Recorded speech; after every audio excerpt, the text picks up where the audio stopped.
Okay, I want to talk a little bit about this TikTok ban, which I voted against, by the way, since this is coming up soon. Last year, when they brought this ban up for a vote, number one, they said it's a national security issue, it's a national security issue. I said, okay, that's serious. Let's see the case. Let's see the intelligence. Let's see what's going on.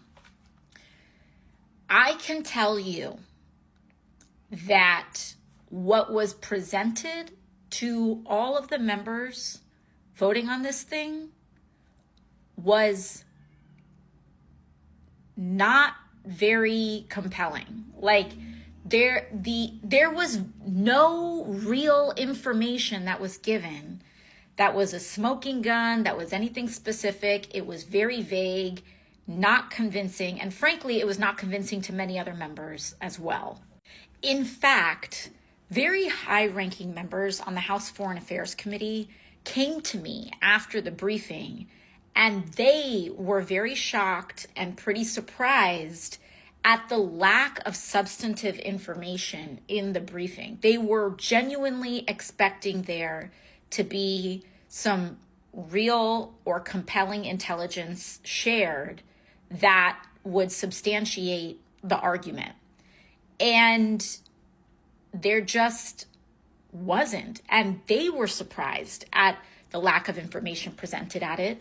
And then also, additionally, this bill, which is very large and substantive, like in terms of its impact, came to the Energy and Commerce Committee. It was marked up and it was brought to the floor like in a matter of, 1 or 2 weeks. I'm trying to remember, was it just a few weeks, which is very, very fast. Very. Additionally, the degree to which corporations surveil the American people without genuine consent and without real mechanisms for opting out should be illegal, point blank, period.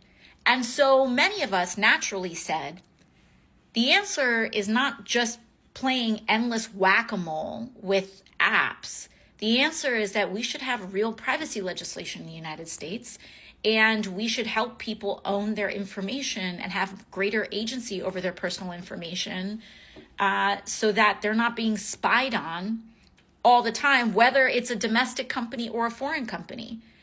So we need to actually have privacy laws in the United States, to which, of course, big tech is going to fight against, and their lobbies are going to fight against. So they just target an app instead of targeting the problem. And then lastly, when this thing was passed, all these legislators were like, who supported it, were like, oh, it's not a ban, it's just a forced sale. Which, to be fair, forced sales have happened in the past. Grindr was a forced sale. And they'll say it's not a ban, it'll be a forced sale, it'll be fine. Well, first of all, they provided very little time for that to happen. For an app that big, like who's going to buy TikTok? Hello, like it's very large. But besides that, after leaving no time for a forced sale, now here we are. And I would say that the lack of forethought and the rushed nature of this bill is now evidenced by the fact that both the Biden and Trump administrations are now looking to see if there's any way to reverse or stall it. And if they're looking at that now, why didn't they look at it then?